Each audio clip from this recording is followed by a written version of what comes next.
the Honorable Vice Chancellor, University of Mumbai, Professor R.D. Kulkarni, the Honorable Pro Vice Chancellor, University of Mumbai, Professor Principal Ajay Bhamre Sir, the Registrar, Professor Sunil Birud, Mrs. Brinda Somaya, our esteemed speaker for today, Mr. Sushil Premchand from the Premchand Roychand family, members of the Senate, Management Council, Academic Council, chairpersons and members of the boards of studies, heads of departments of the University of Mumbai, principals from the different colleges, all the dignitaries who have joined us today, my colleagues from the university departments, the affiliated and autonomous colleges of the university, officers, staff, students, and friends.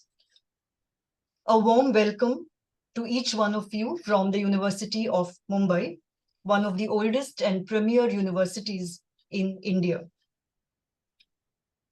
We are grateful to the Honorable Vice Chancellor for the initiative to have this lecture to celebrate the World Heritage Week, which is a week-long celebration from the 19th of November to the 25th of November to promote conservation of culture and heritage in the world.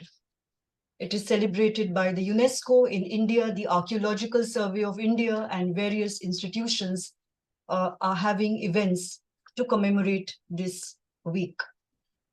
We at the University of Mumbai have made consistent efforts over the past few decades towards heritage conservation. We are very happy that this work has received recognition from the international body, and that is the UNESCO, with 3 UNESCO Asia Pacific Awards in 1998, 2007, and 2018 for the work on the stained glass of Rajabai Tower and Library, Convocation Hall, and the work on the Rajabai Tower and Library, respectively. In 2018, we are delighted that the university buildings are a part of the UNESCO World Heritage Site of the Gothic, of the Victorian Gothic and Art Deco ensemble, which has been inscribed by the UNESCO as a World Heritage Site. I think on this special occasion, it would be appropriate to express our sincere gratitude to the benefactors of the university, right from its beginnings in the late 19th century. I would therefore specially like to thank the donation made by Premchand Roychand, by Kawasji Jahangir Redimani, as a result of which we have our beautiful heritage buildings of the Rajabai Tower and Library and the Kawasji Jahangir Convocation Hall.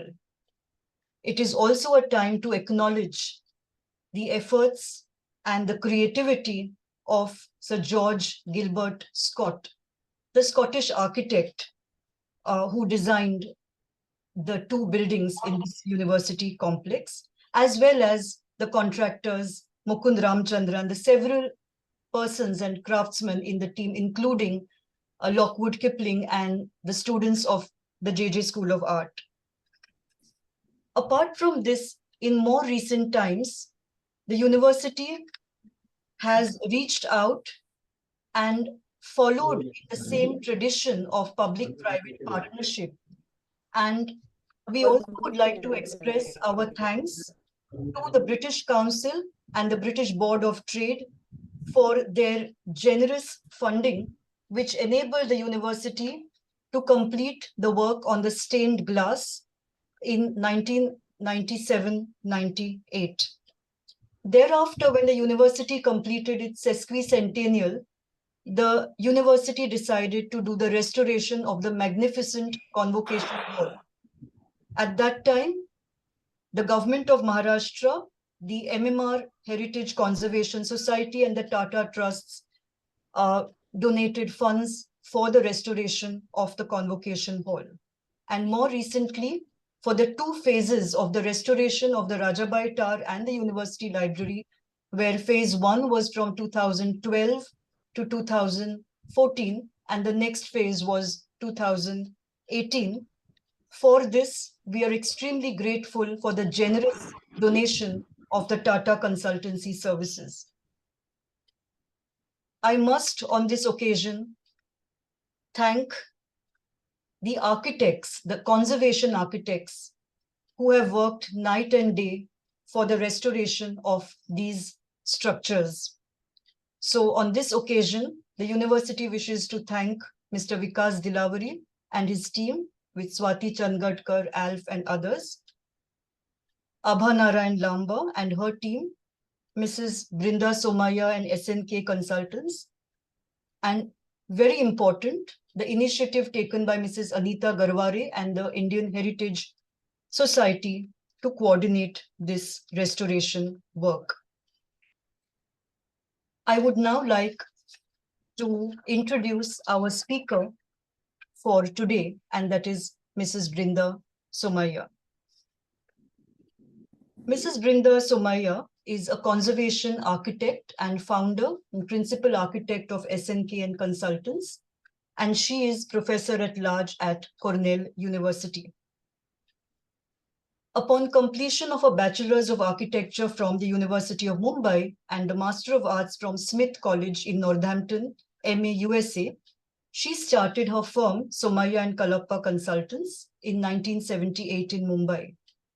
Thereafter, in 2012, she was conferred an honorary doctorate from her alma mater, Smith College. In 2014, she was awarded the Indian Institute of Architects Baburao Mhatre Gold Medal for Lifetime Achievement.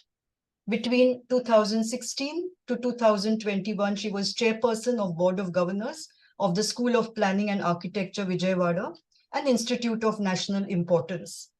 In 2017, she joined the board of Holcim Foundation for Sustainable Construction, Zurich, Switzerland. 2022, she was chosen as one of the 75 Indian women in STEAM on India's 75th anniversary of independence. In January 2023, Mrs. Somaya was awarded an honorary doctorate from Jawaharlal Nehru Architecture and Fine Arts University, Hyderabad.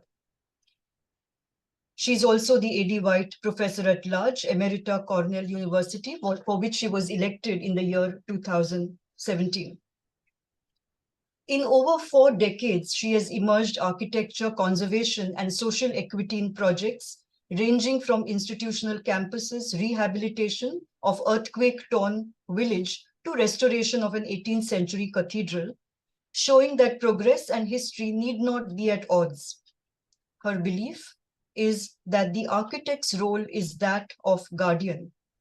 Here is the conscience of the built and unbuilt environment, which underlies her work that encompasses large corporate, industrial, and institutional campuses and extends to public spaces, parks, as well as plazas. Some of SNK's award-winning campuses include Tata Consultancy Services, Banyan Park, Mumbai, Nalanda International School, Vadodara, Zensar Technologies, Pune.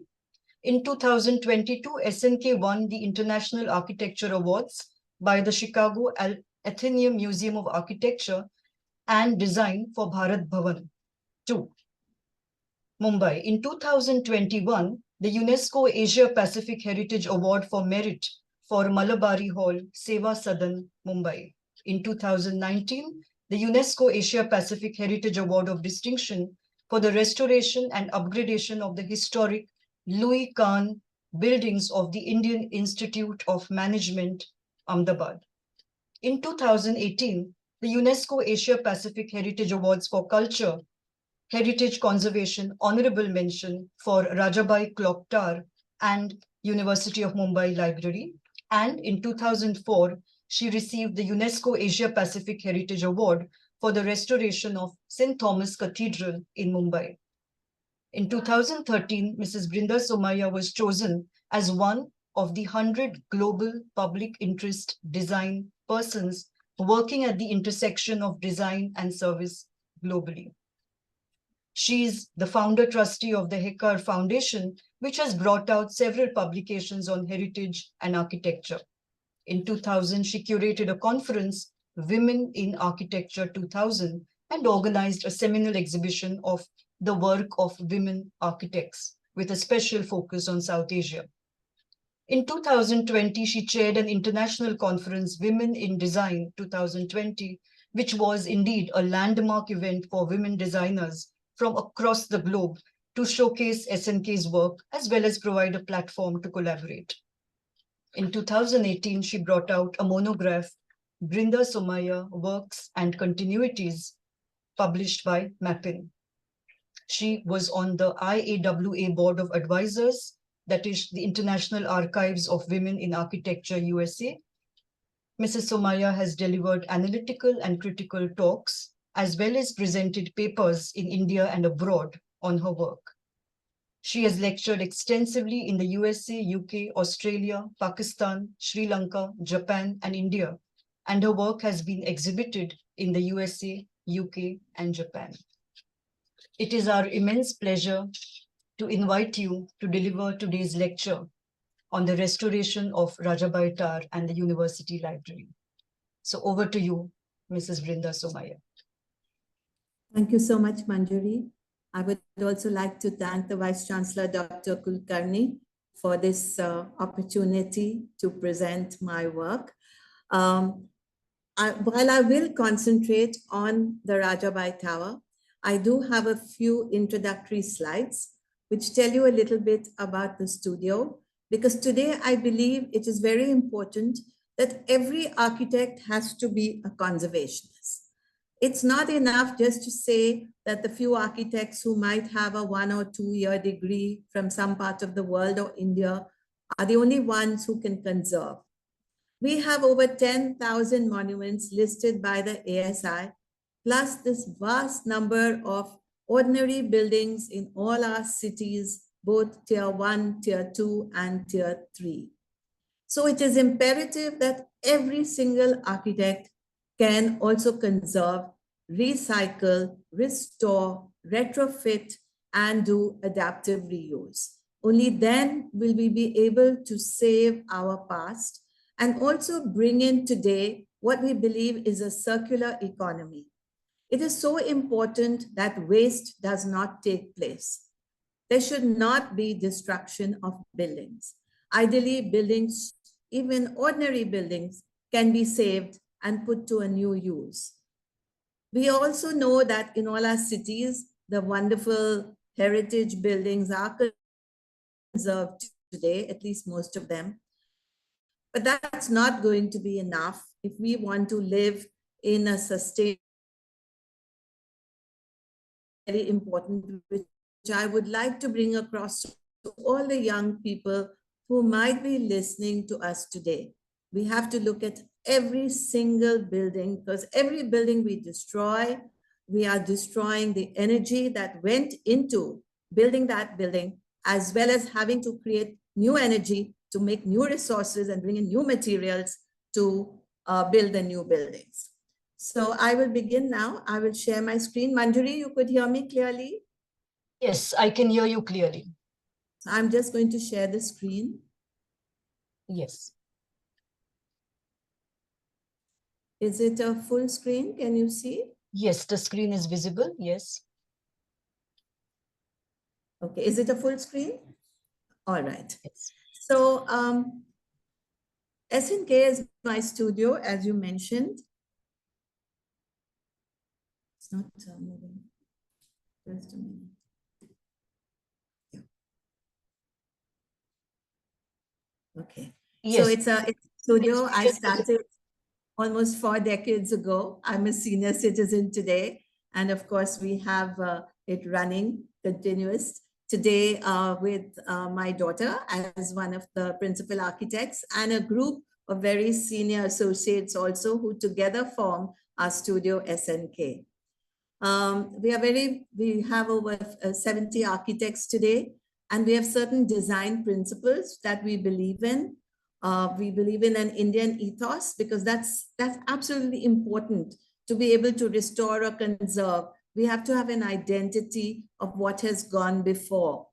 And that is water, walls, light, geometry, and material. These are very important attributes and ideas that Indian architects need to inculcate into their designs, whether it's old or new.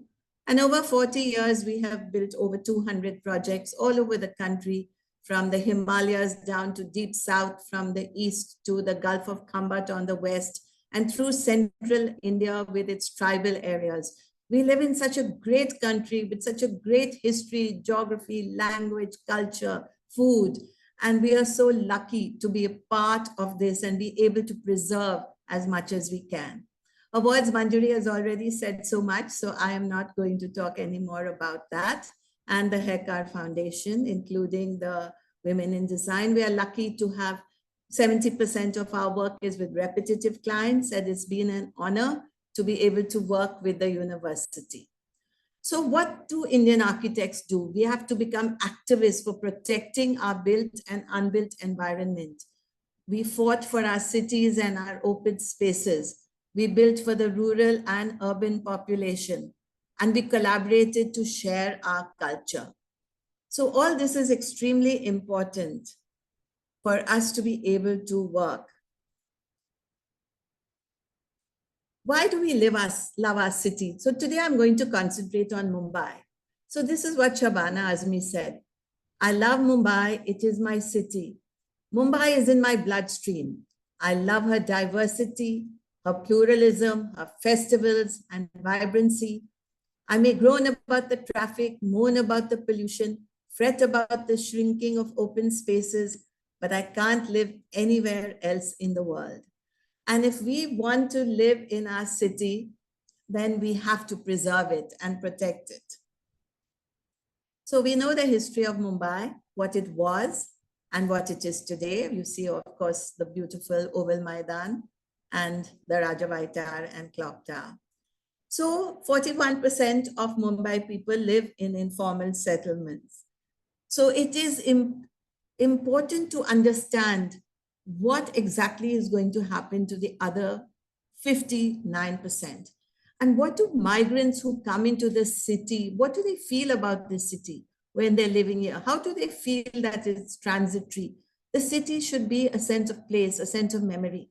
And by preserving what is gone before, it gives anybody in a transitory population as well to feel that they are part of the city.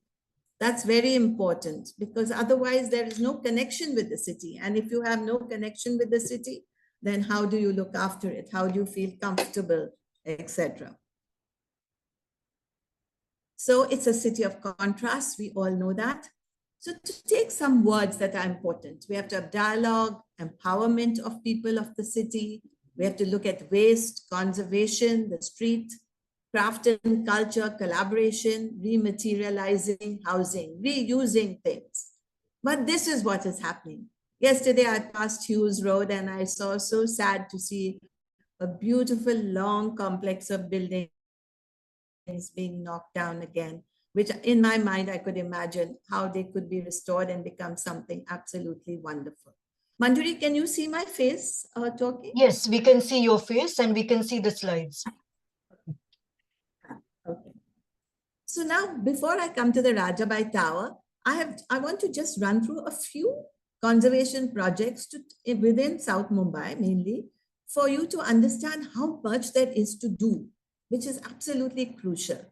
So here is South Mumbai, and you can see what all we have restored with the red dots, many, many red dots in the south, because each one of us has so much that needs to be done.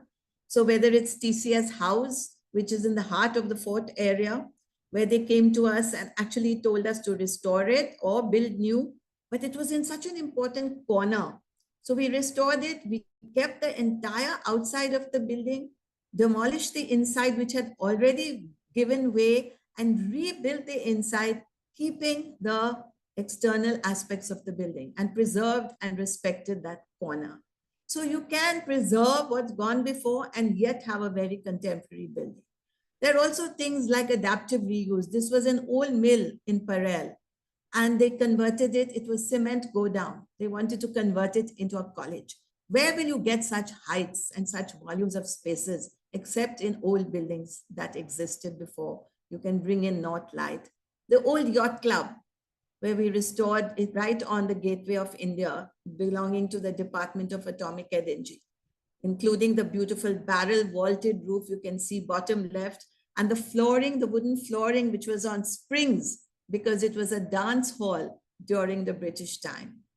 And of course, corporates are contributing a lot to restoration, whether it's the Tata Group completely restoring Bombay House, or whether it was the headquarters of the Bharat Petroleum. So companies are realizing, this is in Ballard Estate, how important it is to restore what exists and bring in the old with the new. So there are many, many types of restorations that can be done. It's not just the colonial buildings of the British. We have to look at ordinary buildings, vernacular buildings, buildings that belonged to families. All this also has to be looked at if a city is going to retain a semblance of what had gone before, gentrify it, and be relevant today. I have to say the cathedral and John Connon schools have been really amazing. We have restored all 4 school buildings of theirs. We have just completed the last one, which is Thomas House, senior, middle, and junior school. They did not want to demolish the buildings. They asked us to restore and sensitively expand. So I think many, many clients can lead an example. And of course, with the schools, we restored the church, the St. Thomas's Cathedral Church as well, which won one of the UNESCO awards. But we can also restore small vernacular buildings. This is in Girgaon. It's the Seva Southern Society, where they look after the girl child. And they had a little hall which they rent out. And so they can earn some money, which then gets used for the educating and protecting the girl child. And we restored the hall. We're happy to say that now they're able to rent it out. This was at the opening day. So restoration is not just about grandeur. It's about the smallest little thing that can be done, which will make a change in the lives of the people who live there and live around there and in our city. So we were surprised. We sent it in and we won an award even for this, because it was realized that the importance of what was done in this building goes to society as a large, and it's not just a visual appreciation. So the first award we won actually was near the Kamla Mills, where we took an old dilapidated creche, made it into an office. We've restored the Dinshaw Pettit Animal Hospital. This is one of our pro bono type of jobs which we like to do, to look after the animals. So everything needs restoration. And then, of course, you have the grand buildings like the Indian Institute of Management in Ahmedabad, Louis Kahn, which was the library we restored. So the idea of conservation and restoration in people's minds have to go beyond colonial buildings, beyond grand buildings, beyond something that you look up to as something special. It has to come to every single thing that we look at and want to conserve. So this was, of course, almost the highest award that could be given from UNESCO. Now we come to your building, the Rajabai Clock Tower. Manjari has already talked something about it. It was, as you know, done in 2 phases, beginning in 2012 to 14. And then other parts of it was done in 2018 onwards. So it is, of course, a Victorian Gothic style. It's a very tall building. The tower is extremely tall, goes up to 280 feet, but its position in the Oval, and as being the tallest building that existed in Mumbai for many, many years, is its importance. Of course, historically, I know Mr. Premchand is there with us today. We all know that Gilbert Scott, who designed it, actually never came to India. And the funding came from the Cotton King of the time, and donated 4 lakhs into tranches of 2 lakhs each. And of course, condition was it be named after his mother. So there are a lot of stories, and I'm sure many of you know about it. There is one story that she needed to hear the clock because her vision was impaired. And The clock still, of course, runs today. So the picture on the top left shows during the construction of the tower, the convocation hall was completed. And as you can see, just beyond is the sea. So I don't know how many of you know that the sea came right up to this point. And all what we have today, right up to Marine Drive, is all reclaimed land. So the reclamation has been enormous in the islands of Mumbai. So historical significance, there was a great restructuring of the urban landscape once the East India Company left and the crown came in. So the crown's idea of a colonial India was quite different from the business attitudes and minds of the East India Company, who were actually traders. The crown wanted to show its grandness, its importance, its power. So that's when the fort walls were actually broken, expansion took place so that the city of Bombay, as it was called then, could become a very important city for England and the United Kingdom. So there was restructuring of the urban landscape. And in 1857, your great Mumbai University was established. And in 1864, the donation came in 2 tranches for the clock tower and the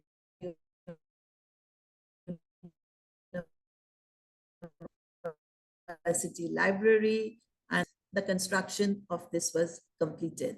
So you can see the lower left after completion, the Oval Maidan, because the Art Deco period had not come. That was in the 1930s. So none of those residential buildings had come across the row, across the oval from the Rajabai Tower. Of course, in 1938, bottom right, you can see the construction of the Art Deco. And many of you may know that Mumbai, Bombay has the largest collection, if I may say so, of Art Deco buildings next to Miami. And I hope that they will be preserved for many, many decades ahead. So Bombay and Mumbai has such a great history, architectural, cultural, and in every possible way. So when we were appointed, there were no drawings at all. And it was not easy for us to be able to get this done. So we had to actually start from the bottom and build up a set of drawings, the plans, elevations, sections. And then we had to, of course, inspect everything, whether it was the roof or different parts of the building. There were many issues, which I will come to. And how are we going to phase it? Because the university also wanted some phasing, but the library was partially functioning when the restoration work was being carried out. So for the clock tower, we had to start from the top and work downwards. And since the work started during the monsoon, we used to take up the internal work during the monsoon, and then post-monsoon, we would take up the external work. So you can see in the images to the right, the plan of the library, and to the bottom, you can see the plan of the clock tower.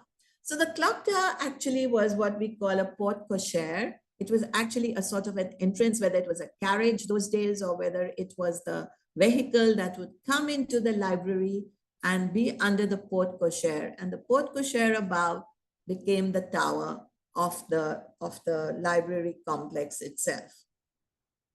So we had to do many, many proposals. It was a heritage building, an old heritage building.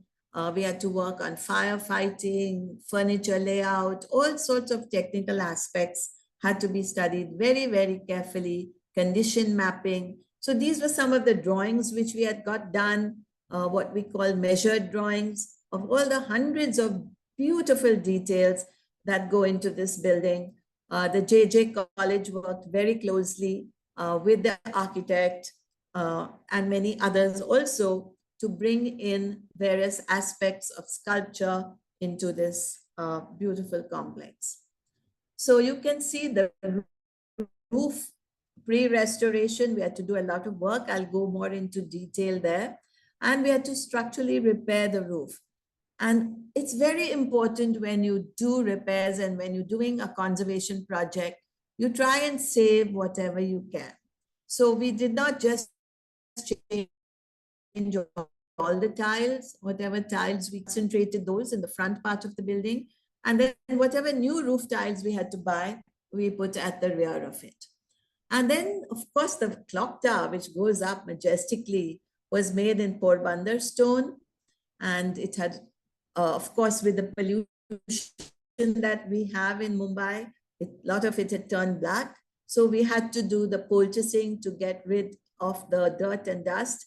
And this is a problem because however hard we work for conservation, conserving projects, due to the pollution in our cities, I think you've seen this even with the CST and the municipal corporation, a maintenance corpus has to be developed by the client and kept separately for constant maintenance of these buildings. It's not like Europe, where dust level is so low, pollution is so low, and buildings can stand, they don't have monsoon. So we have not, once we restore, it's not as though we have finished the process. We have to really, it has to be a continuum. It has to be continuously monitored and looked after.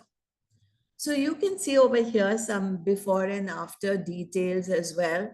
We had to put protective coats of the guard solution to prevent further water ingressing and deterioration of the stone. And working at that height was very difficult, as you can imagine, 280 feet. Now coming to the roof, you can see the condition of the roof. It had completely, the trusses were damaged. I don't want to go into too much technical detail because I know that we have a lot of non-architects also listening in. But the long and short of it was the truss was extremely damaged, and that is why leakage takes place. Water is the greatest destroyer of any old building, whether it is leakage from the roof, water ingress from the walls, whether it's interventions that clients do by introducing toilets in the middle of the building, introducing water fountains in odd places. They don't realize when they're doing this that these are the reasons why a heritage building deteriorates very fast. So the most important thing that any architect has to do is to make sure that the building gets waterproofed and completely protected as far as possible from any water ingress. So the roof, of course, was one of the most important things that came from that. And you can see here that we had to replace many aspects of the roof. We had to bring in special waterproofing, certain zinc protection sheets, and then tile it. And then it's got to be maintained. It's not as though once it's finished, that it's forever safe for the next 100 years. But you can see over here the complexity of the roof of the university library building itself that we had to go through. And it's not just on the outside, even on the inside. We had to coat the woodwork to prevent future damage. Anti-termite treatment had to be done. And what was exciting, we found the original gas pipes running in the roof. And we were able to use those gas pipes to put the electrical conduits to run for the chandeliers in the reading hall.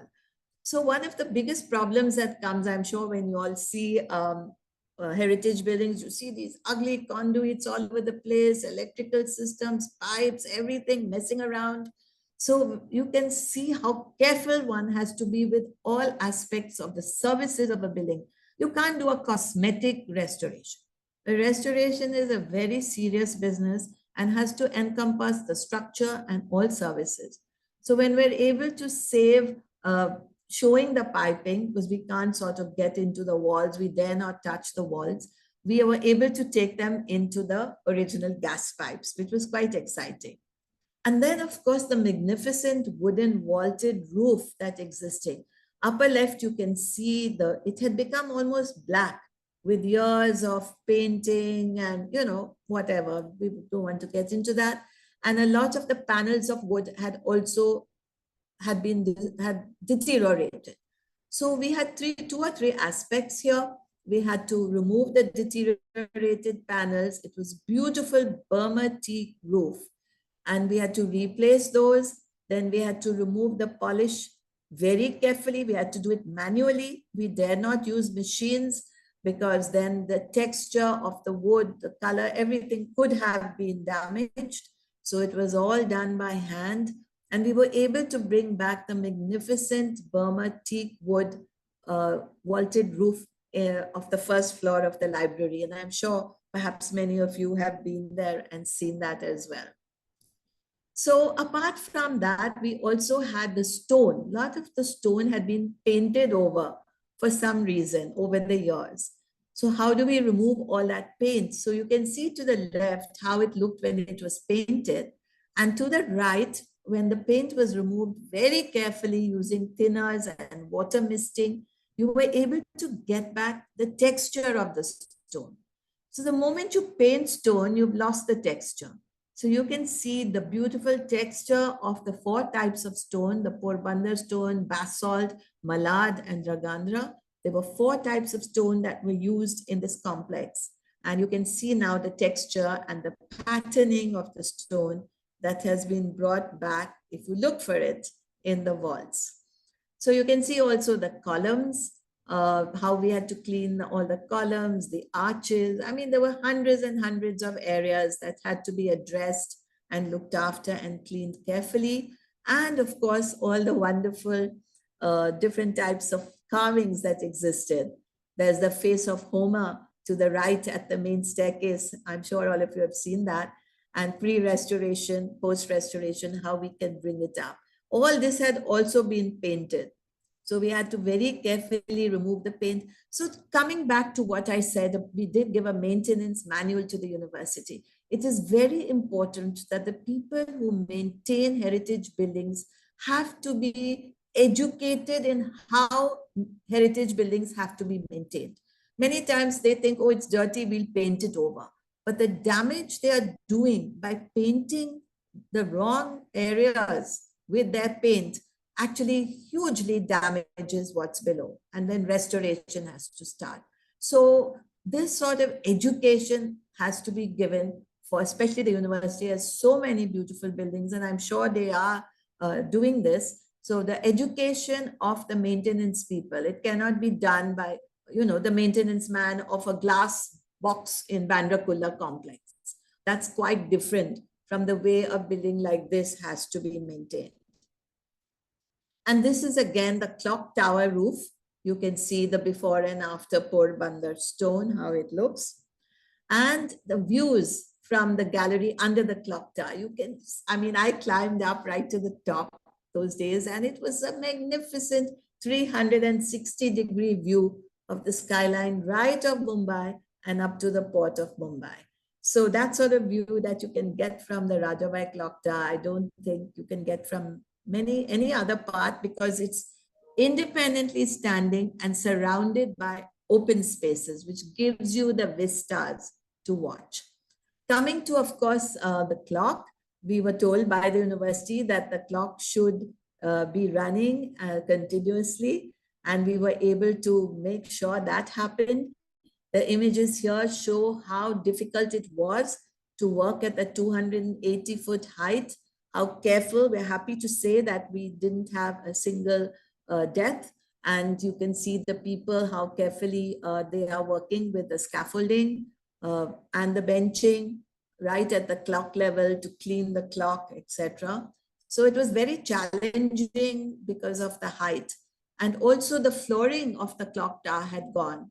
So we had to, again, repair and restore all those areas and splice the wood, reconnect it, make sure it would be strong. Wherever a column had broken, it had to be again filled up.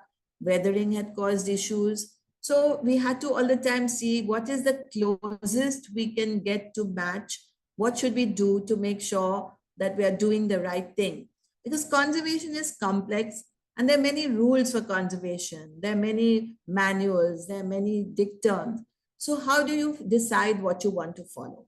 I think each conservation architectural firm has to decide with their experience, with their knowledge, with their value systems, what will be the best way to restore the building as closely to what it was, but understanding that the function is changing. It's 2023. How do we make sure that it's relevant for today? And also, how does it function efficiently with today's services of technology, etc.? So there are many, many aspects to conservation which have to be understood. You can see over here, the beautiful, beautiful work for you can see the carvings, absolutely magnificent, everything done with lime mortar, filling in the gaps that existed.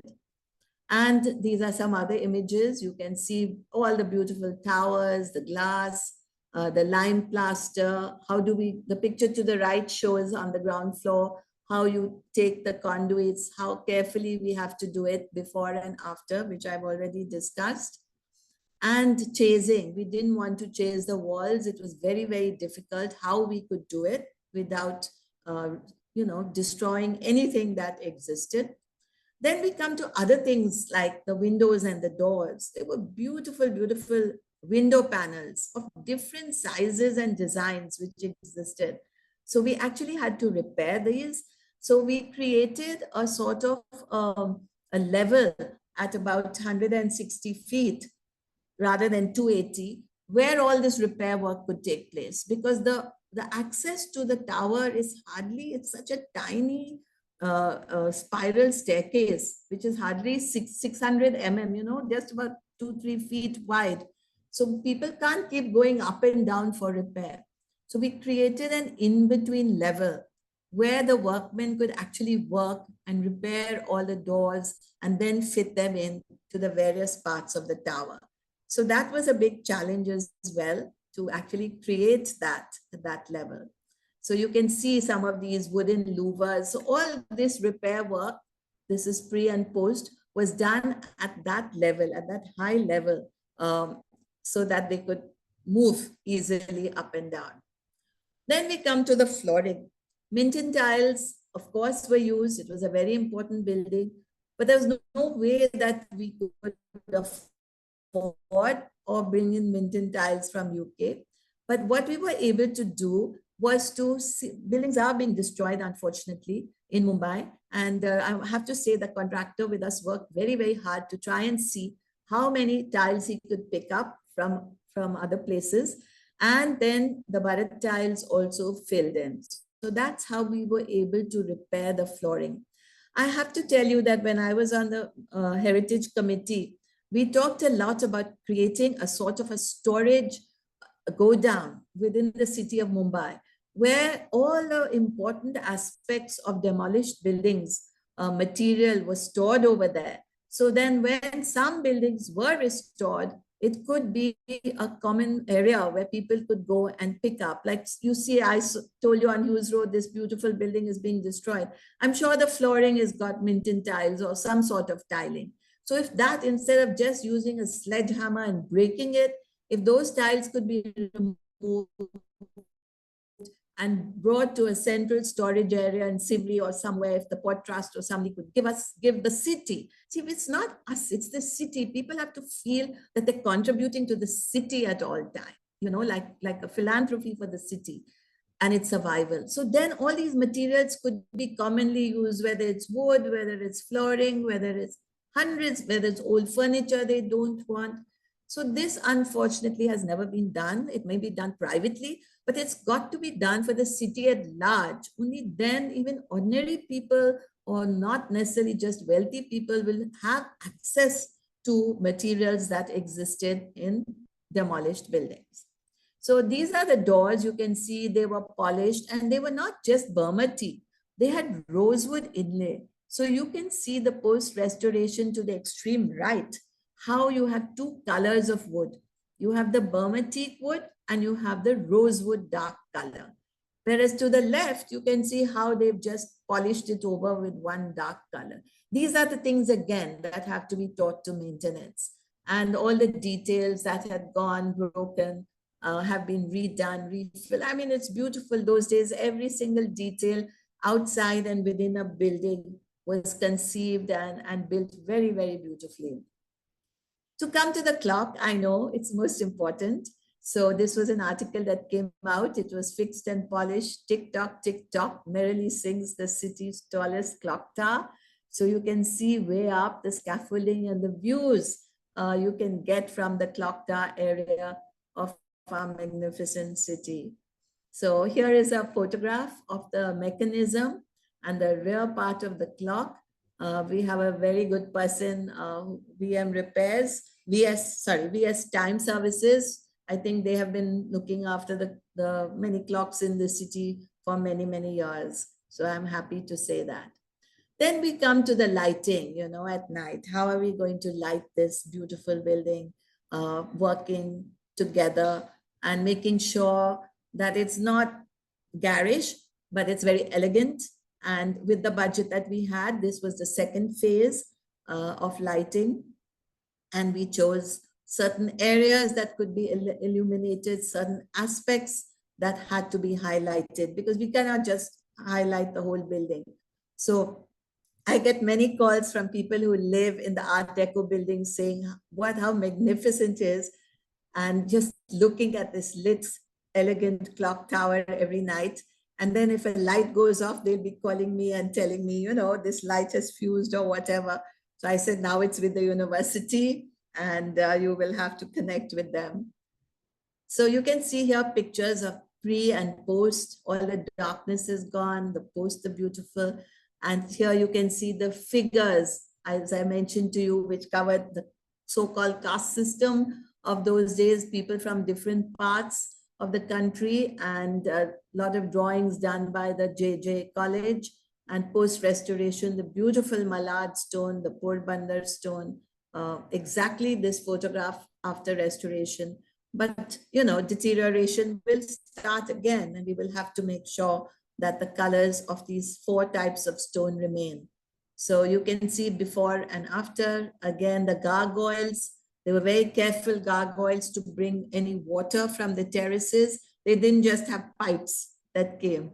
They had a beautiful image of something as a gargoyle. So we tried to clean that and make that also connected. They have gargoyles on the different sizes.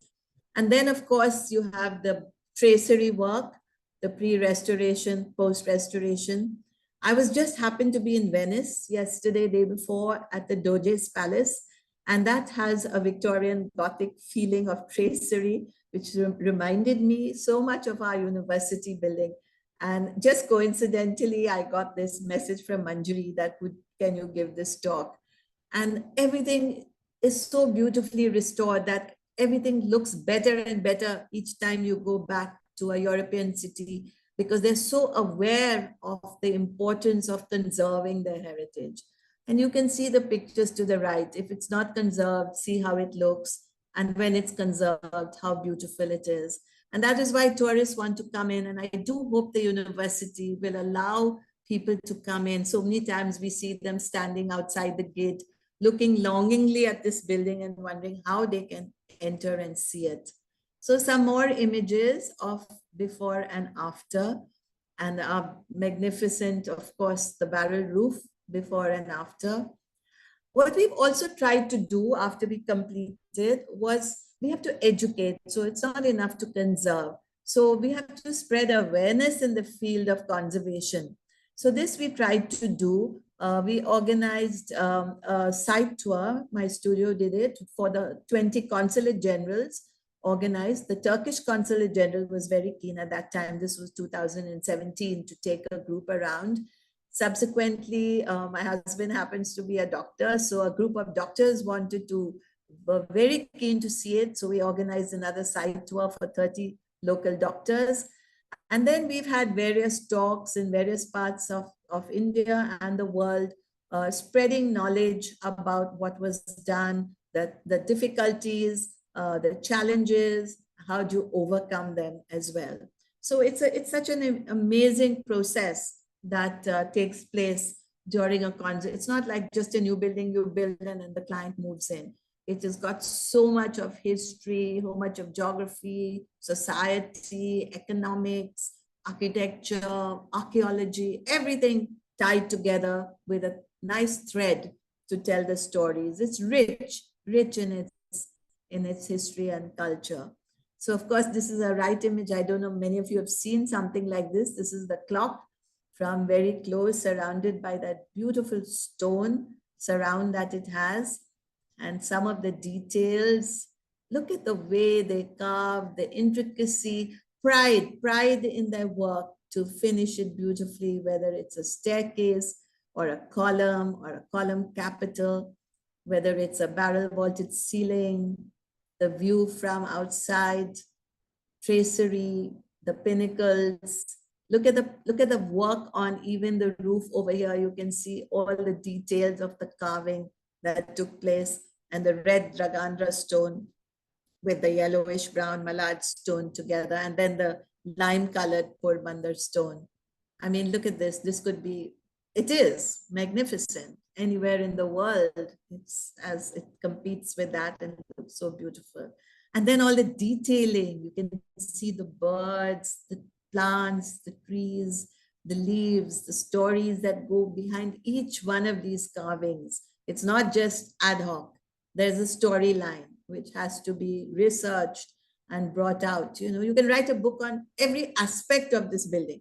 It's not a book on the building. It's a book on each aspect of the building. Then, of course, we lit it the best we could. We had the university and Tata Consultancy Services, which funded it, the Indian Heritage Society with Mrs. Anita Garwari, all supported us tremendously.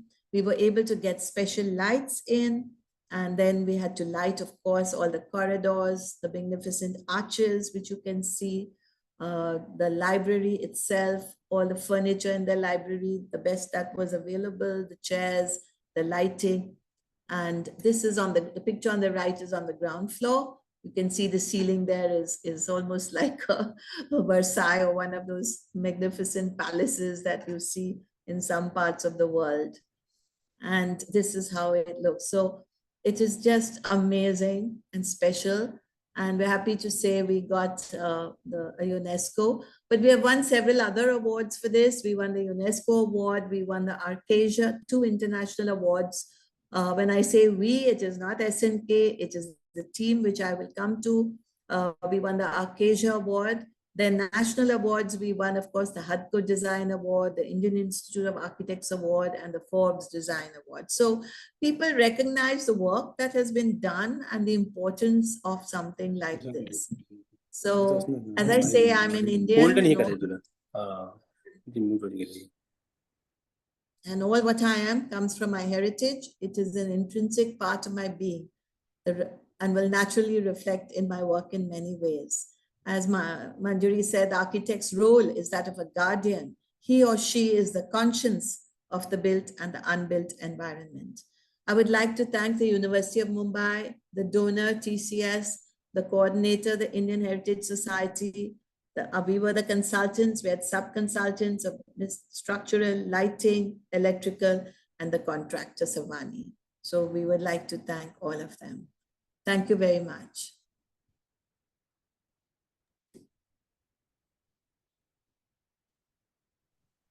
Thank you very much, Mrs. Somaya, for that fascinating presentation on the restoration of the Rajabai Tower and Library, but also showing us the other work in this particular field that you have done. I'm particularly happy that our younger generation is here today. Many of our students have joined us.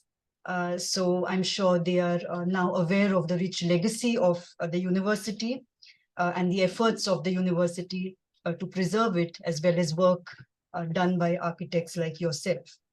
I also wanted to say here that over the years, the previous vice chancellors of the university and the authorities, as well as engineering and other staff, it's been a collaborative effort. So I think what is extremely important, as you have also mentioned in your talk, is the public-private partnership. I think the University of Mumbai is a wonderful example, right from the time of Premchand Roychand and Kawasji Jahangir to the present times of restoration of the heritage, that the university has joined hands with partners in order to achieve this. But as much importance is the role of the various heritage societies which you mentioned in the city, like, for example, the Mumbai Heritage Conservation Committee of the MCGM, or the Mumbai Metropolitan Region Heritage Conservation Society, and the various persons who have played a very big role, citizens, I mean, in the city, to be where we are today. And of course, to enlighten our students, Mumbai is the first city in India to initiate heritage legislation and the listing of buildings. So I would now like to invite the Honorable Vice Chancellor, sir, to make the remarks as the chairperson. Thank you, Professor Kamath. It was really an enlightening talk by architect Sumaya Madam, highlighting, in fact, the challenging task which her team has undertaken in terms of restoring the overall heritage of this iconic building, the Rajabai Clock Tower and University Library building. In fact, she has pointed out and presented in great details about the kind of heritage work, heritage conservation work, which was carried covering structural aspects, the logistic aspects, as well as in heritage aspects.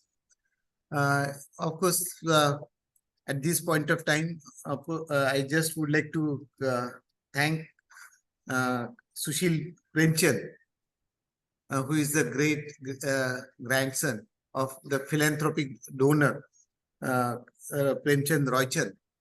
He had joined, and that has added really a great majesty to the overall function that was carried primarily from the point of view of the celebration of Heritage Week. So when I had a talk with Professor Kamath, what we thought, like, let us have a understanding of the great efforts taken by architect Somaya Madam and her team in collaboration with the philanthropic donor TCS and all other collaborating agencies such as Indian Heritage Agency, as well as the various contractors connected with electrical and other components of heritage conservation. Since it was the primary objective of having this talk was to have a right understanding about the legacy that we carry since 1878 as a part of this iconic building, which is a UNESCO Grade 1 heritage structure. And it was primarily from the point of view of all staff who are working in this building, and just to get an identity, just to get a recognition, just to get a understanding about the legacy of this heritage structure. At the same time, the kind of efforts that have been taken up by the architect Somaya Madam and the philanthropic donor, the TCS, and at the same time, the original legacy with which this Rajabai Clock Tower building, as well as University Library building, which was constructed because of philanthropic donation by Premchand Roychand in the memory of his mother, Rajabai. So I would say that Rajabai Tower is not only a symbol of iconic heritage building, which is built on a Victorian Gothic style, but at the same time, I would say it's a symbol of affection for mother. It's a symbol for love for mother, and that's how probably this building should have been recognized for. And at the same time, the variety of the details, various details with minute references, which has been pointed out by architect Sumaya in terms of whether the way the carvings were restored with the original beauty, probably whether it's a column restoration or whether it's a restoration with reference to waterproofing of roof also. So the minute details have been presented by her, and now probably she has repeatedly pointed out, like, while we have undertaken the conservation of this great iconic structure, and accordingly added very great beauty to that, which was originally being there with Victorian Gothic style. But at the same time, it becomes our responsibility to see that this great heritage structure is maintained properly. So we need to have a right discipline. We need to have a right understanding. We need to have a right way of looking at this heritage structure so that it would be maintained and would be passed on to the generations. This 1878 heritage structure has been passed on through a great conservation efforts taken by generations to generation with due support of all authorities, including the vice chancellors in different era, as well as the engineering department of University of Mumbai, with support from support by various philanthropic donors also. So it's an our duty. It's a duty of all university staff to see that this heritage structure has been maintained. The conservation efforts that has been taken up in restoration need to be recognized, and at the same time, this would have been passed on to the next generation without any disturbance or without any destructive part that need to be eliminated at any point of time. So it's our duty, and from that perspective only, the understanding of this legacy, the efforts taken in restoration of this legacy should have been recognized, and from that perspective, the lecture by architect Sumaya Madam was organized. And I shall extend sincere thanks to architect Sumaya Madam that we just really passed on the invitation just 3 or 4 days back only, and she has accepted it and delivered a enlightening talk, providing a great details of this heritage legacy.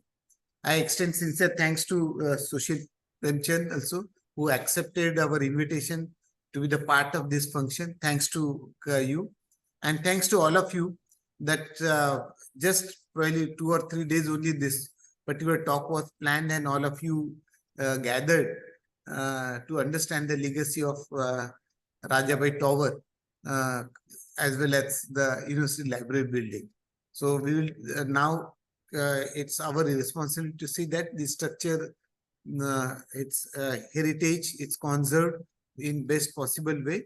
In that way, probably that would have been the right message of this Heritage Week.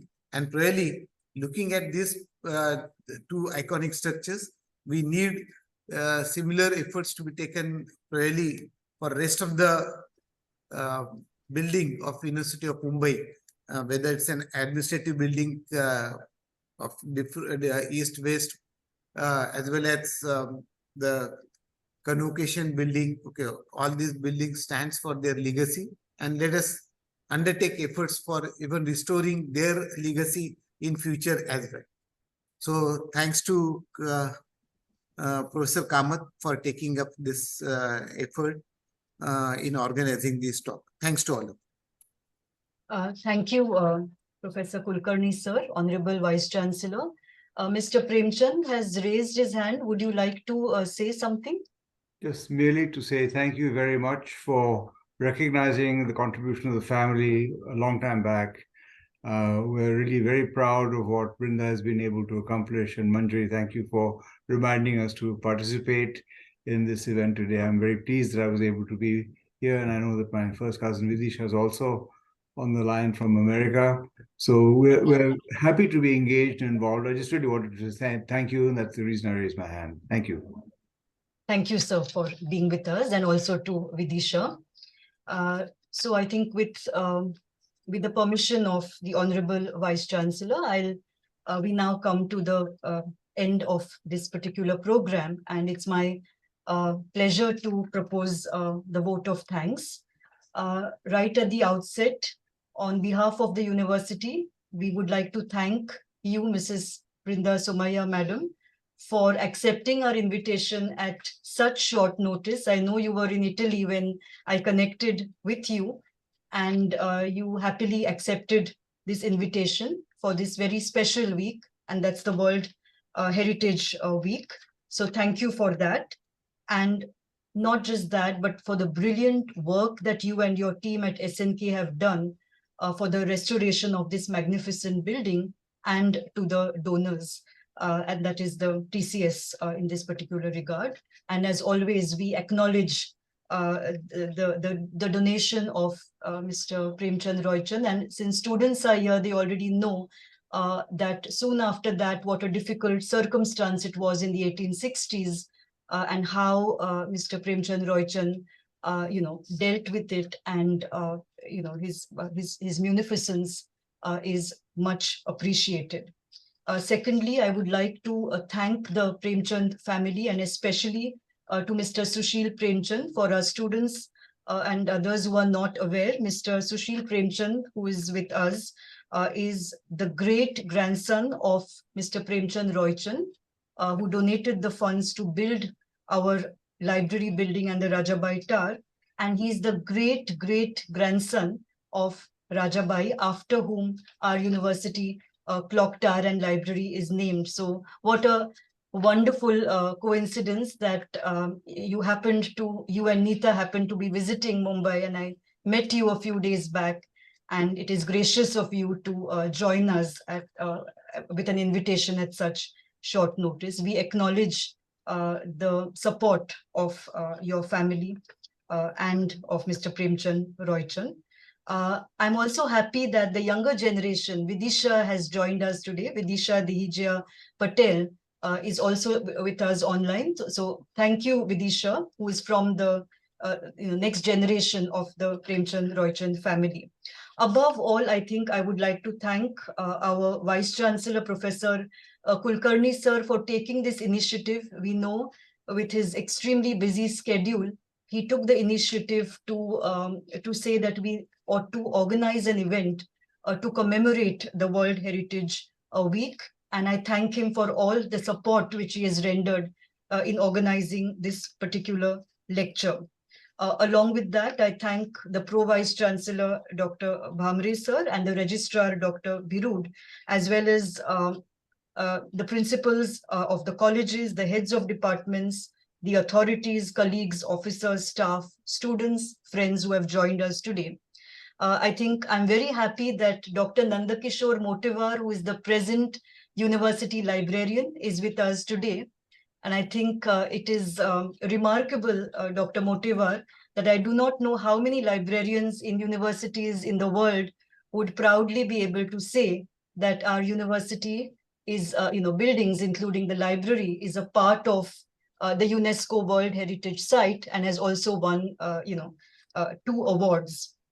Including the one in 2018 and the earlier one in 1998. So I would like to end by saying that the legacy of the university of conserving, and preserving its heritage and continuing with the public-private partnership is something which we are proud of, and the university is committed to taking this legacy forward.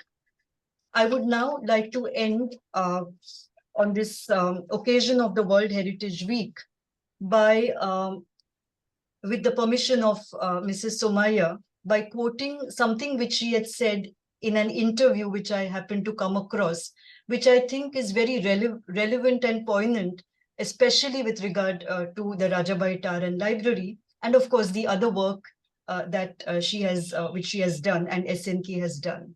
And I would like to end the program by quoting her.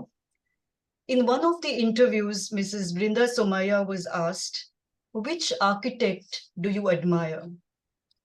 In response, Mrs. Somaya said that it is not just enough to look at the building and say it is pretty.